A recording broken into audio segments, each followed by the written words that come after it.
ሀኒቾ ለቹቻ ቀስቴ እንዴት ብሎ እንዳገታት ነገረቻት። እንዳገታትና እንዴትስ ብሎ እንደለቀቃት የተፈጠረውን ነገር ሁሉ አንድ ባንድ ነገረቻት። ቹቻ የተፈጠረውን ነገር ስትሰማ በጣም ተገረመች። ምክንያቱም ቀስቴን በመጥፎ ነገር ነበር የተረዳችው። እውነትም ጸጋ እንዳለቻት ለገንዘብ ብሎ የቹቻን ጓደኞቿን እንዳገተባትና ሀኒቾን ያገታት ለገንዘብ ብሎና ለጥቅም እንጂ ባለማወቅ እንደሆነ አልገባትም ነበር። ነገር ግን ሀኒቾ ታስታውሻለች፣ ቹቻ ባለፈው አንቺና ቤዛን ላስታረቅ ስመጣ ነበር እንዳጋጣሚ ቀስቴን ያገተኝም ደግሞ ጊልያድ አዞት ነው። እዛ በተቀመጡበት ሰዓት ያንቺንና የቤዛን ስም ስጠራ ነበር። ምንድን ያልሽው? እነሱን ታውቂያቸዋለሽ እንደ ብለው ጠይቆኝ ስላንቺና ስለኛ ጓደኝነታችንን ስነግረው በጣም ደንግጦና ከታገትኩበት ያስለቀቀኝ እንዲሁም ደግሞ ስለኛ ጓደኝነት ስነግረው እንዴት ስቅስቅ ብሎ እንዳለቀሰ ብታዩ ልነግርሽ አልችልም። እንደውም ታስታውሻለሽ ከዚህ በፊት እኮ ስለ አንድ ልጅ የሆነች ሴት ታግታ ሌባ ሊዘርፋት ብሎ እንዴት እንዳዳናት እኮ ነግረሽ ነበረ አለቻት። እና ያ የነገርሽ ቀስቴ የእኔ ቀስቴ ነው ማለት ነው ሀኒቾ አለቻት ቹቻ። ሀኒቾም አዎ የኔ እናት፣ እኔ እኮ በቀጥታ ላለመናገር ብዬ ነው ዳሩን የነገርኩሽ እንጂ የአንቺ ቀስቴ በጣም እጅጉን መልካም ሰው ነው። ባለማወቅ አንቺም እሱን በመጥፎ ነገር ተረተሸዋል። ከዛን ጊዜ ጀምሮ ይሄው እንዴትና እንደ ወንድም ቃል ተገባብተን እሱም ትንሿ ብሎ ነው የሚጠራኝ፣ እኔም ደግሞ ትልቁ ብዬ ነው የምጠራው።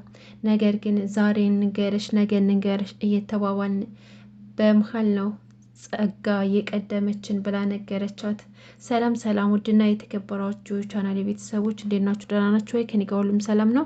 ለቤቴ አዲስ ከሆናችሁ ሰብስክራይብ ያደርጋችሁ ቤተሰቡ ነው። እንዲሁም ነባር ቤተሰቦች እንኳን ደህና መጣችሁ። አፍላ ፍቅር ክፍል 105 ዛሬ ተለቋል። እስከ መጨረሻው አብራችሁኝ ተከታተሉኝ ማለት ነው።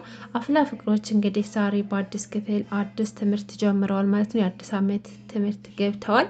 ያ ሁሉ ነገራቸው ተቀይረዋል። ብዙ ልጆች መጥተዋል። ያው አዲስ ዓመት እንደመሆኑ አንጻር ብዙ ልጆች አዳዲስ ተዋናዮች መጥተዋል ማለት ነው። እንደገና ደግሞ ዩኒፎርማቸው ሁሉ ሳይቀር ተቀይሯል።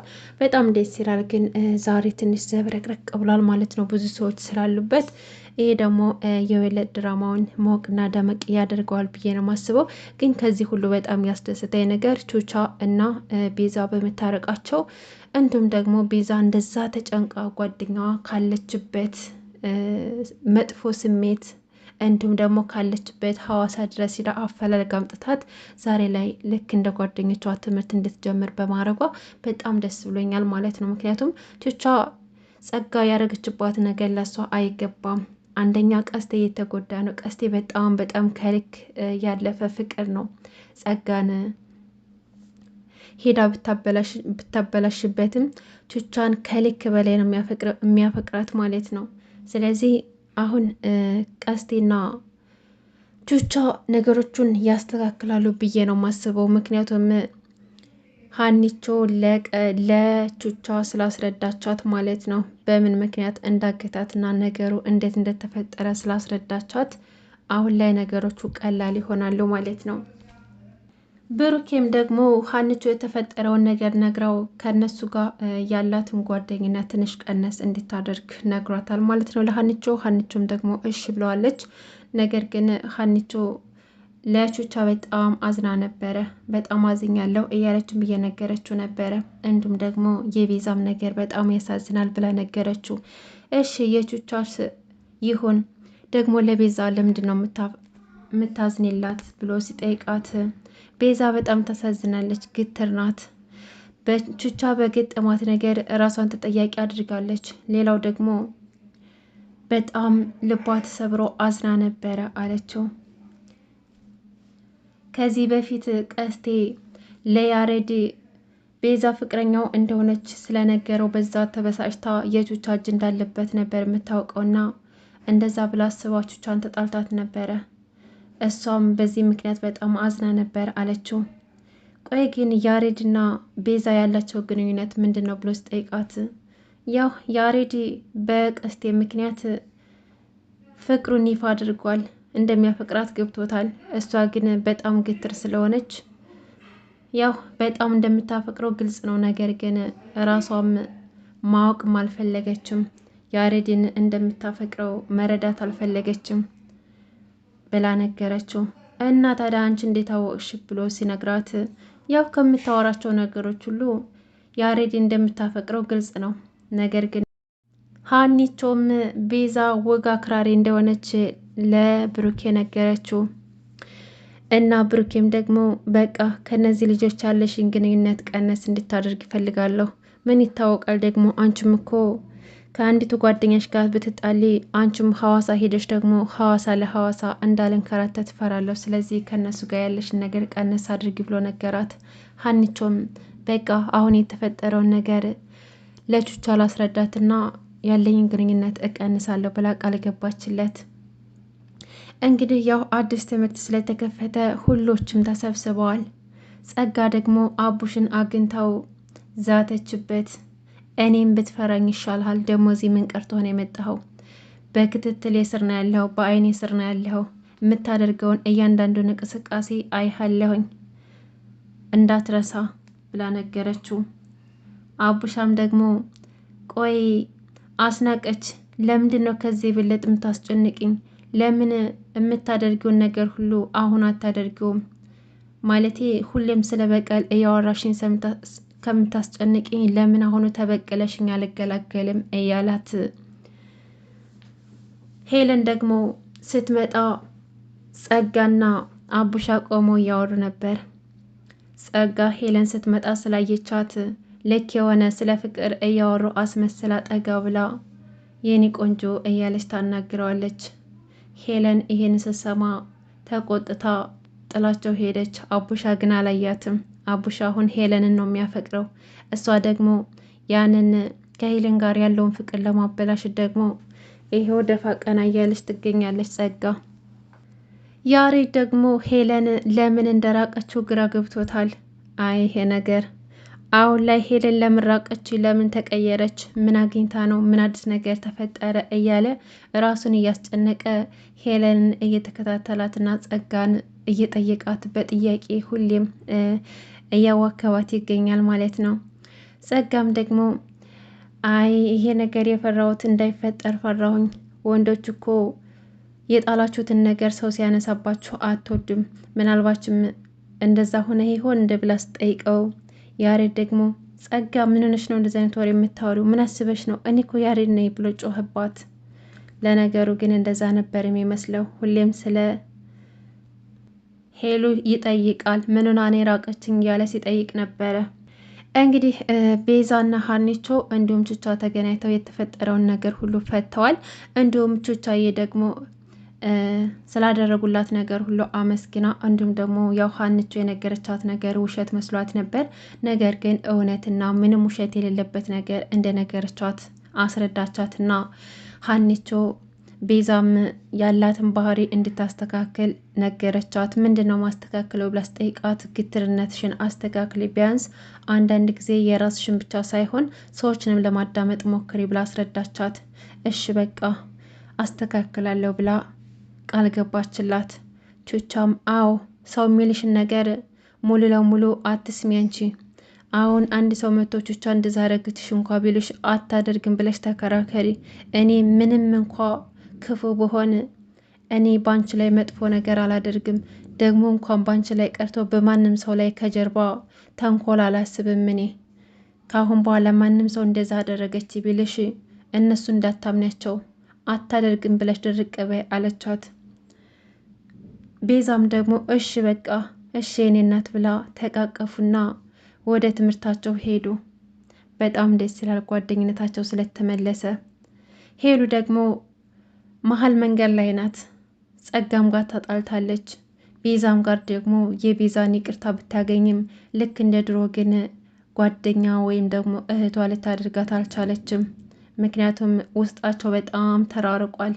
ይህ ሁሉ ደግሞ የጸጋ ስራ ነው። ቤዛና ያሬድ ተገናኙ። ያሬድ ቤዛን ሊያናግራት ቢፈልግም እሷ ግን ልታናግረው አልፈለገችም ነበር። ምን ፈልገህ ነው አለችው። አንቺን አላት። እሷም ደግሞ እኔ ደግሞ አንተን ማውራት ካልፈለግኩስ አለችው። እሱ ግን ማውራት እንደሚፈልግና አንዳንድ ጥያቄዎችን መጠየቅ እንደሚፈልግ ነገራት። እሷም ደግሞ ስለምንድን ነው የምትጠይቀኝ አለችው። እንዴት ነበር ቆይታሽ አላት። ደህና ነኝ እድሜ ላንተና ለጸጋ አለችው። እሱም ደግሞ ስለምን ጸጋ ነው የምታወሪው? እኔ የጠየኩሽ ስለ ሐዋሳው ነው አላት። ስለ ሐዋሳው ደግሞ ምንድን ነው የምጠይቀኝ? ይኸው መጥቻለሁ አለችው። እሱም ደግሞ ምናልባችም ስለ ክሮቤል ነው የምጠይቅሽ አላት ማለት ነው። እንግዲህ ያሬድም ደግሞ ስለ እሱ እንደታወክ መቼም ኪሮቤል ነግሮህ ነው አይደለ አለችው። አይ እሱ አልነገረኝም። ምናልባችም እኮ አንቺ እንዲጠብቅሽና እርዳታ እንዳደርግልሽ የላኩት እኮ እኔም ሊሆን እችላለሁ አላት። እናም ደግሞ ይሄን ስትሰማ በጣም ደነገጠች እና በቀስቴም ጉዳይ ደግሞ እየተጨቃጨቁ ነበረ። ለምን እንደዚህ እንዳደረጉና ይሄን ያደረጉት ደግሞ እኔ ተሸንፌ ፍቅሬን እንዲገልጽልሽ ነው፣ ይሄ ገብቶኛል አላት። ቤዛም ደግሞ አይ ምናልባችም እኮ እኔ ጋር ተመካክረንም ሊሆን ይችላል እንደዚያ ያደረግነው ከቀስቴ ጋር አለችው። አይ እሱ እንዳልሆነማ ውስጤ ነግሮኛል፣ ልቤ ነግሮኛል አላት። ቤዛም ደግሞ አይ ልብህን እንዴት ተሳሳተና እንከፍም እንደሆነ ንገረው አለችውና ትታው ሄደች። ነገር ግን ስለ ኪሮቤል ያወራው እሱ እንደላከው እየነገራት ነገር ይሄ ልጅ እውነቱን ይሆን እንደያለችም ብቻዋን እያሰበች ነበረ። ቆይ ግን እነዚህ ልጆች ምንድን ነው የሚሻላቸው? መቼ ነው ችግራቸውን ፈተው አብረው የሚሆኑበት ቀን? ያሬድ ቀጥ ብሎ ቹቻ ጋር ሂዶ ነበረ። ቹቻ ጋር ሂዶም ስለ አንዳንድ ነገሮች ማውራት እንደሚፈልግ ነገራት። ቹቻም ደግሞ እሷም ልታናግረው እንደምትፈልግ ነገረችው። እሺ አንተ ቅደም አንቺ ቅደሚ እየተባባሉ ነበር። እናም ቀጠለ ያሬድ የውልሽ ቹቻ ከዚህ በፊት ቀስቴ በእኔና በቤዛ መሀል ያደረገውን ነገር እንደሰማው ከጸጋ ጋር ሳወራ ሀናን እንዳገታት ሰማሁኝ። ምናልባችም ይሄ ነገር በእህቴ ላይ ቢሆን ብዬ ስላሰብኩኝ በፖሊስ አስያዝ ነው። መቼም በዚህ ነገር እንዳልተደበርሽ ተስፋ አደርጋለሁ አላት። ቹቻም ደግሞ አይ ያሬዳ እኔ በዚህ ነገር አልተቀየምኩም አለችው። ደግሞ ሌላ ነገር የምነግርሽ ነገር አሁን ላይ ቀስቴ ጸጋን ያጠቃታል ብዬ ፈራለሁና አጠገቧ እንዳይደርስ አስጠንቅቂው አላት። እሺ እሱንም አድርጋለሁ፣ ሌላስ የምትለኝ ነገር የለም አለችው። ሌላው ደግሞ አንቺን ያስቀየምኩሽ ነገር ካለ ይቅርታ አድርጊልኝ አላት። ምንም ችግር የለውም አለችው ቹቻ። ሁሉንም ነገር ይቅርታ አድርጊልሃለሁኝ፣ ነገር ግን እኔም የምነግርህ ነገር ቢኖር ቀስቴ ባደረገው ነገር የኔ እጅ አለበት ብለህ አስበህ ከሆነ ተሳስታል። የኔ እጅ የለበትም፣ እማቆ ታሪክ የለኝም። ስለዚህ ቀስቴ ባደረገብህ ነገር ሁሉ ይቅርታ እንድታደርግልኝ እጠይቀሃለሁ አለችው። ያሬድም ምንም ችግር የለውም አንቺ እንደሌለሽበት ገብቶኛል አላትና ተለያዩ። ቹቻም እንግዲህ አይ ያሬዳ ያንተ መጥፊያ ጸጋ ናት ብላው ትታው ሄደች። እውነትም ነው የያሬድ መጥፊያ ጸጋ ናት፣ ይሄ ምንም ጥርጥር የለውም። እንግዲህ ይገርማል ደግሞ አንድ አስቸጋሪ ተማሪ መጥቷል። የመምህር በቃሉ ወንድም ማለት ነው። ከብዙ ትምህርት ቤቶች ተባሮ የመጣ ምናልባት ወንድሞ ጋር ጥሩ ውጤት ያመጣል ተብሎ ተልኮ እዛ ገብቶ ዛሬ ዘላለምን ይዞ ደብድቦታል ማለት ነው። የደበደበበት ምክንያት ደግሞ በወንድሙ መምህር በቃሉ ላይ ሙድ ሲይዝበት ስለነበረ ከዛም በኋላ ቹቻና ቤዛ ሊያስለቀቁት ቢሞክሩም እሱ ግን ፍቃደኛ አልነበረም። እንደውም ቤዛን አንቺ አያገባሽም አይጥ እያለ ሲሰድባት፣ ቹቻ ደግሞ ማንን ነው አይጥ የምትለው እያለች ተጋፍጠዋለች። ቹቻ ቤዛን ሲነኩባት አትወድም። እንዲሁም ደግሞ ጓደኞቿን ማንም ሰው እንዲናገራቸው አትፈቅድም። ልክ እንደ ወንድ ሆና ስትከላከልላት ነበረ። ጸጋም ደግሞ ቹቻን አግኝታት ባልሽ እኔን ሊያጠቃኝ ይችላል፣ ስለዚህ አጠገቤ እንዳይደርስ አስጠንቅቄው አለቻት። እንዲሁም ደግሞ ላደረኩልሽ ነገር ሁሉ ልታመሰገኝ ይገባል፣ ጓደኞችሽ የደበቁሽን ነገር ሁሉ ነው እኔ ስላዘንኩልሽ መጥቼ ነገርኩሽ አለቻት። ቹቻም ደግሞ ኧረ እባክሽ ተይ እንጂ ለእኔ አዝነሽልኝ ነው እንዴ ነገርሽኝ? በጣም እንጂ ያስታውቃል ብላ አሁን ከፊቴ ጥፊልኝ ሌላ ነገር ሳይፈጠር ከዚህ ሂጂ ብላ አባረረቻት። እንግዲህ ውድ ቤተሰቦች አፍላ ፍቅር ክፍል 105 ይሄን ይመስል ነበር። በቀጣይ ቪዲዮ እስከምንገናኝ ድረስ በያላችሁበት ሰላማችሁ ብዝት ይበልኝ። መልካም ጊዜ ተመኘው። ለቻናሌ አዲስ ከሆናችሁ ሰብስክራይብ ማድረጋችሁ እንዳትረሱ።